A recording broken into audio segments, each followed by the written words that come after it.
Let's see how you can start your design making use of templates. Alright, now let's say I want to design a simple Instagram post. I've clicked this edit, so it will load the design. So just click any of the design elements you have here. You have text, you have shapes, and you have the background. So you click any of the design elements to start editing the template. If I click this now, that's a circular shape. I can change it to fit into my own brand color. So I change that to cyan. The shape I have here, I edit it.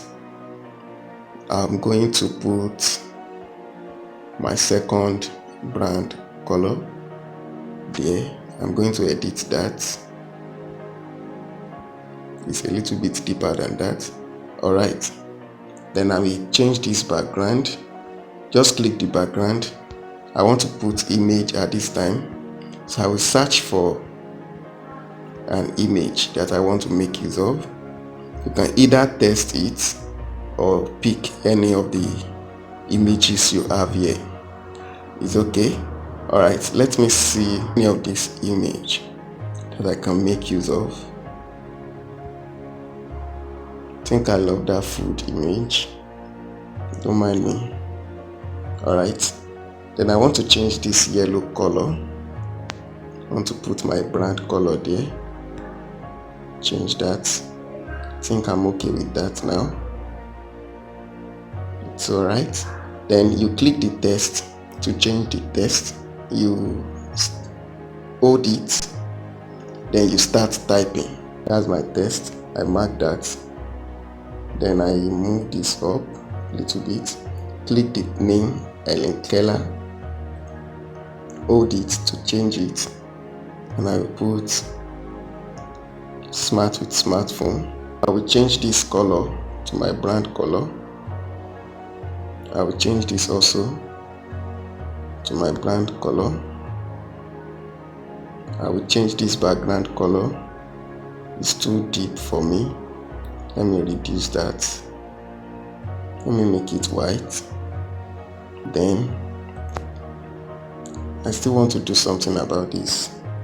So to add opacity to the image, to any image or shape, you click these three boxes here. Then you will see symbol of gradient. That's your transparency. Then you try to slide it down. I don't want it to be too much, but I want it to be a little bit transparent. So I leave it at 93. I'm okay like that. We are not here where we want to be, but we are not where we used to be. Smart with smartphone. Let me change the color of this pencil. I want to change it to my brand color also. Alright, then I will change the image again. I'm not too okay with the image with regards to what I've written. So let me write inspiration. I want to search for inspiration in the image. If there is any image like that has to do with inspiration. Don't click any image that has this crown button. If you click it, then you must be ready to pay. That's the meaning. I want to see an image that will fit in very well. Okay, I love this. Okay, so that's how to edit making use of your template. Now I'm done with that. You can see the lovely design. Let's say I want to create another design. I click where you have one here, you click it, you click the button. If you don't want to duplicate it, you click the plus sign. You have a new design to work with. The background will automatically be there for you.